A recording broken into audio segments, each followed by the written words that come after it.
So yesterday was the first show, and damn, I had a lot of fun. I hope you did too. But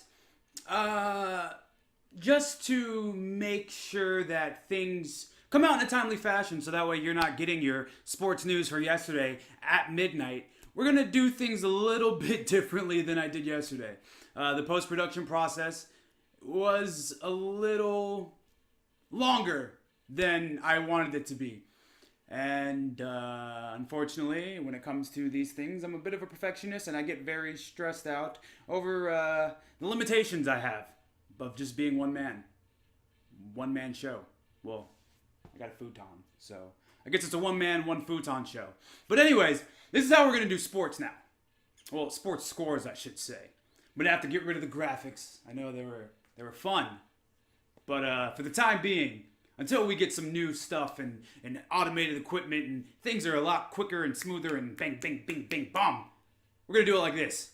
So now, for the sports, from Tuesday, December 18th, 2018, we got the scores from the NBA, the NHL, there's no MLB, they don't play NFL on Tuesdays. There's SmackDown, and we will cover that later, but here we go. Surprisingly, the Cavs beat the Pacers 92-91, the Nets bested the Lakers 115-110, the Hawks beat the Wizards 118-110, the Nuggets beat the Mavericks 123-118, and that's all the NBA scores. Those are all the games we had yesterday. But now let's go to the NHL, where the Panthers, they tore into the Sabres 5-2. The Flyers cut down those wings and they flew away, beating the Red Wings 3-2. Now the Maple Leafs, they doused the New Jersey Devils in a lot of that maple syrup. 7-2 winning.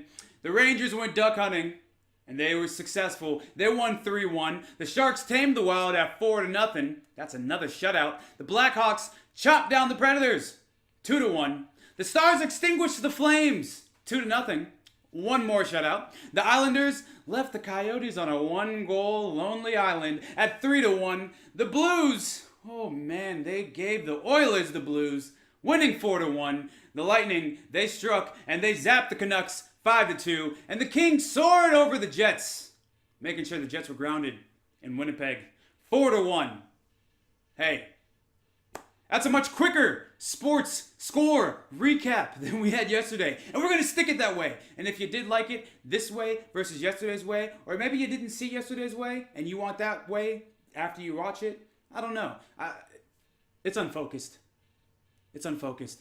I'm going to keep saying it. It's unfocused. It's the second show. Let's go, baby. Let's get into the stories. Saquon Barkley becomes the Giants' first rookie running back in the Pro Bowl since Tucker Frederickson. Yeah, Tucker Frederickson, that's right. And if you're like me, and that name is a bit unfamiliar to you, that's because you're under the age of 53. Yeah, it's been 53 years since the Giants have had a rookie running back make the Pro Bowl, which is shocking to me. 53 years. You know how much has happened in 53 years? So much that I couldn't even tell you because I wasn't alive for most of it. Well, maybe like a quarter or a half. I don't know, math, man, math. Barkley was first in all fan voting for running backs, and he was third overall. And he's going to run alongside LA Rams running back Todd Gurley and the Dallas Cowboys. Excuse me.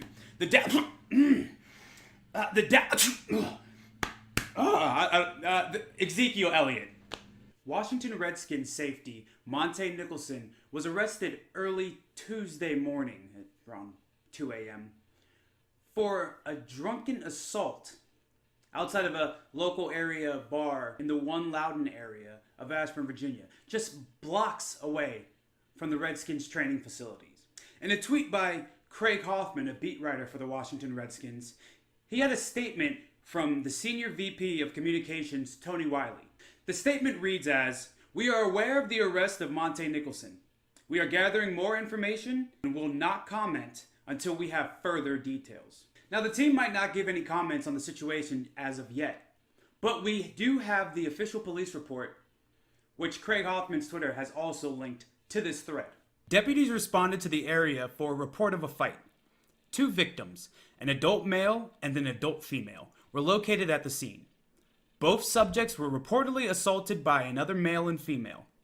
An investigation determined the male suspect assaulted the male victim and the female suspect struck the female victim with a bottle and also assaulted the male victim.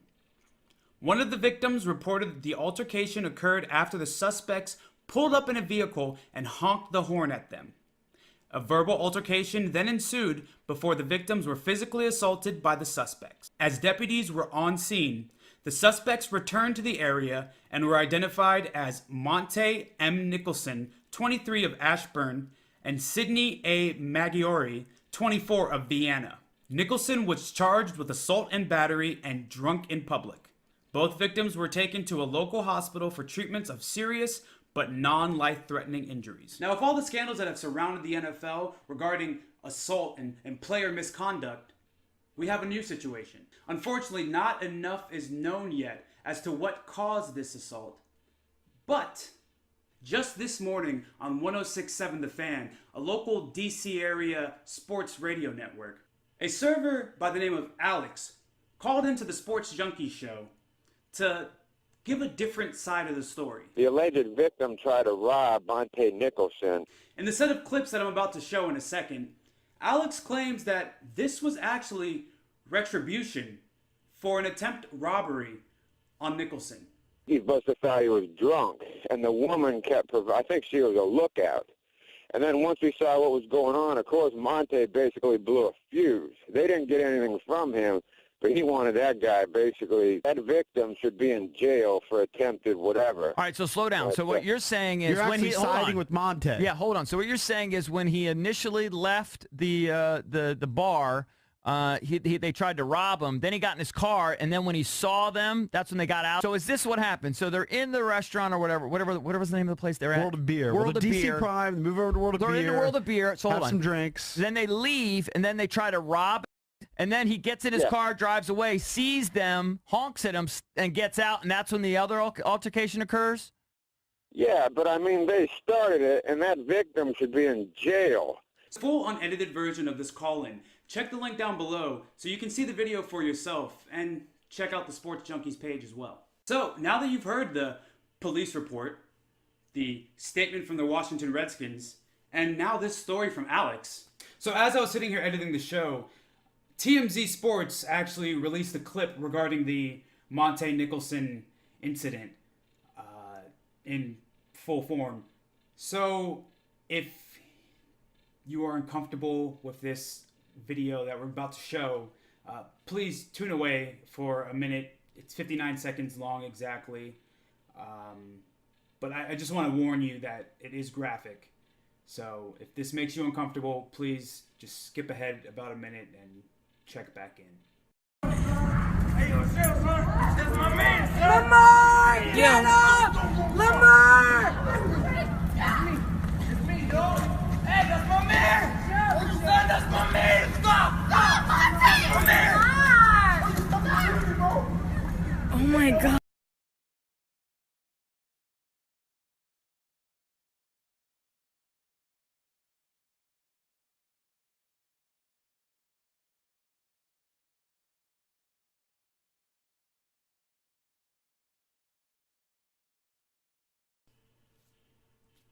What do you think about this? Let me know in the comments below. According to Mark Stein of the New York Times, Melo is not wanted. And as a Knicks fan, I completely understand why. For the life of me, I couldn't figure out why this was a shock to people. I've been saying it for years, but hey, I'm just a guy who talks to himself about sports.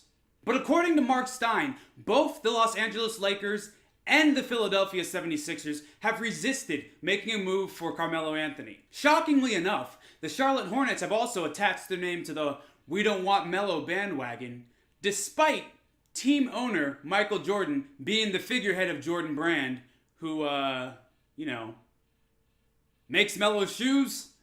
It would kind of be in his best interest to make sure Melo still stays prominent, but also, for basketball reasons, it's not in his best interest that Melo stays prominent. At least not in Charlotte. So will Melo find a team? I don't know. As long as it's not the Knicks, best wishes. In other news around the association, Kentavious Caldwell-Pope of the Los Angeles Lakers is now the Houston Rockets' #1 trade target after they failed to get Trevor Ariza, who ended up going over to the Wizards earlier this week. Looking to flesh things out a little bit more in Houston with their on and off again offense, they're looking at Pope, and they are also looking at J.R. Smith to help bring a title back down to Houston. Apparently, teams are installing a 4-point line. That's right, that's for those deep three-pointers that, the Splash Brothers have made famous.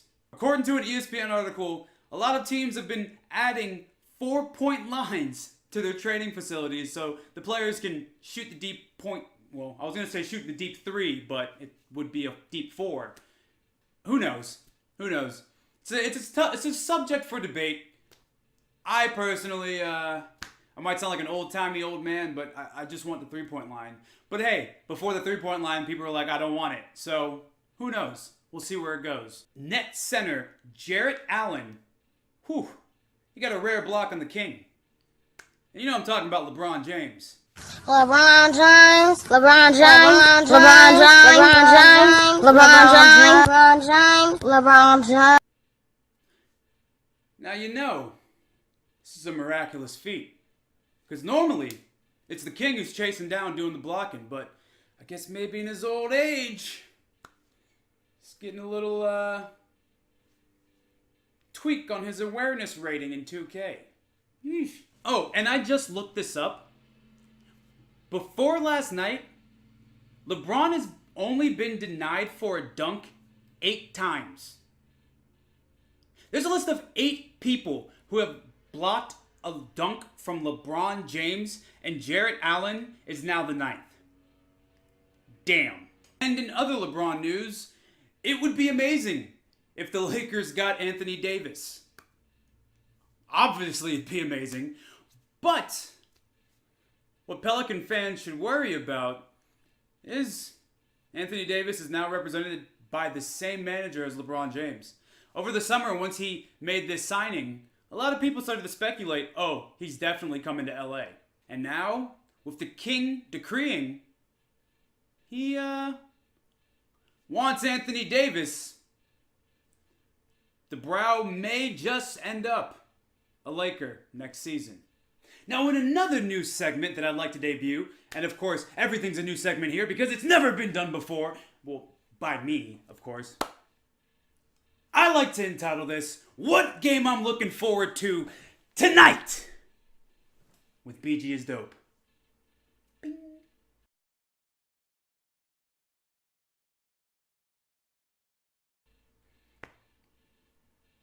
There's my graphic.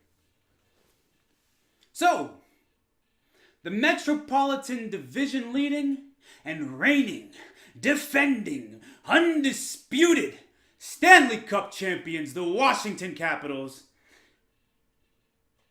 Oh. I'm wearing the shirt. Oh, funny me. They invite their most heated rival, the Pittsburgh Penguins, into their home ice of the Capital One Arena. Right there in Washington, D.C., our nation's capital, where the Stanley Cup banner hangs. Now listen here, Jack. The first matchup between the two came in the second game of the season, as the Capitals unfortunately failed, brothers, to get an overtime win against Pittsburgh, and they fell to the Penguins 7-6. But you know what, Jack? You can hang your hat on the fact that the Capital Maniacs, brother, they scored 6 goals, and unfortunately, they fell in overtime, allowing Pittsburgh to get 7. But you know what, Jack? Listen here, brother. Last month at home, the Capitals were able to edge out the Penguins 2-1 with goals from our captain, Alexander Ovechkin, brother, and the fan favorite, TJ Oshie. Oh yeah. I'm mixing between Macho Man and Hulk. it works. But now, the Capitals look to take the season lead on one of the best rivalries in modern hockey as they bring these Penguins hopefully to their knees, Jack. Pittsburgh, what you gonna do, brother? When the Washington Capitals, the goal-scoring phenom of Ovechkin, and the thousands of Capomaniacs run wild on you. Oh yeah. Dig it! Now you know it's Tuesday, so we've got SmackDown Live. And this happened before, I can't remember the exact episode, but it's always weird when you see all the troops rallied backstage and they're receiving some word of motivation. I think the last time they did this was a Survivor Series last year, where Shane is on a podium and just giving a rah-rah speech to everyone. And it's always the best to look at the faces of everybody, all the wrestlers. I'm not going to say superstars, all the wrestlers, because, well, actually, we got a little screenshot. Big E and Xavier Woods of the New Day are staring down the new Daniel Bryan, who of course is a vegan, chowing down on some steak. Big E's just licking it, loving it. It's hilarious. That was the best moment of the night for me, honestly. I mean, it was a good show, but God, it's hilarious. So Becky storms down to the ring and runs down Ronda Rousey on the mic. Then, of course, Charlotte joins her, and she says some Charlotte stuff and says she's not good enough. Then Asuka comes out. Asuka proudly shows her championship. And then, once again, we got Mr. McMahon. He's on SmackDown too, so I guess everybody's getting shaken up. Tells both Becky and Charlotte that they need to get over it. And Becky, if she needs to go do something about it, go do it. Damn it. And then Naomi comes out because Vince McMahon's telling Asuka she's going to defend her title. It's a privilege to be defending her title, and that's what she does. And Asuka beats Naomi via submission in a pretty good match. Then we have The Miz knocking on the McMahon family door. He timidly knocks, then he tries to bang, and Vince comes out and says, "What the hell kind of knock was that?" Miz proclaims it was a manly knock. Then he asks for Vince's blessing to be his son's partner. Wrestling. Vince says he doesn't give blessings, but he'll let Miz prove himself because he's going to find The Miz a partner to tag tonight. And we're going to see who it is later on. Then we have Rusev saying if he could shave his beard and sell it on eBay and it could be knitted into sweaters for babies because he has the most beautiful, handsome, immaculate beard on Rusev Day. While Shinsuke Nakamura looks like Sonic the Hedgehog. So looks like we're going to have a Shinsuke-Rusev United States title feud coming up. Then we have Jeff Hardy coming out because apparently Samoa Joe wants to apologize to him. But of course, you know, this is wrestling, so there is no apology. But because it's also wrestling, Jeff Hardy knew what Joe was trying to do, so he stopped him and walked away. It was a weird segment, but hey, it's there. Then The Miz finds out his partner is Mandy Rose. So it's a mixed match, challenge match. And we have R-Truth and Camilla come out. And they did the dance break thing during the match, and they end up losing. So the Usos come down, and they talk about how they still run SmackDown because they didn't get pinned. So welcome to the Uso Penitentiary. But then the Good Brothers come out. You know, Carl and Anderson, the guys who they said haven't been on SmackDown since August. And damn, that is a long time. That's a very long time. And they said it's a shame because they're one of the best tag teams of this decade, and they're not there. So they put on a good match, but unfortunately the bar comes down to break up the match. But beating the bar to the punch is Sanity. They beat them down to a pulp, they leave, and then the bar just feast on the scraps. They go ahead and beat down both teams, continuing to send a message of their dominance. Shinsuke then proceeds to ask if he should really be afraid of Rusev. And he shows a bunch of clips of him from Total Divas wrestling. And then following up from their I will say classic last week of Mustafa Ali and Daniel Bryan. This time they have a tag match. You got Ali and AJ Styles versus Andrade Cien Almas. And Daniel Bryan, of course, comes down to the ring, proclaims that Fresno, and I mean, this might be a fact, I don't know, I didn't look into it. He says that Fresno is the city with the highest rate of pollution in the entire state of California. And apparently Fresno is very proud of that, because they chanted yes, and they were excited. Shame on you. Shame on you, Fresno. Shame on you. AJ Styles and Mustafa Ali did get the win here. But the best thing about this match was Corey Graves, during commentary, spitting off facts about... I don't even know what you consider them. Just facts about... facts that Daniel Bryan would say. He's spitting them off. He was doing his research during the match, and it was hilarious. I love Corey Graves on commentary. But SmackDown this week was much better than Raw. I'm going to give SmackDown a B+. It was an entertaining show. It kept my interest. It was fun. And once again, it was way better than Raw. So whatever they're doing on SmackDown that they're not doing on Raw, you don't need to shake up SmackDown. SmackDown is good where it stands.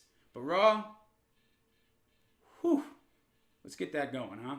As always, it's been your boy, BGisDOPE, and you've been checking out Unfocused right here on the YouTubes. So, since we're on the YouTubes, you hit that like button, hit the subscribe button. It helps me out greatly. I greatly appreciate you guys. And as always, hope y'all have an amazing day and an even better tomorrow. And stay dope. Bye.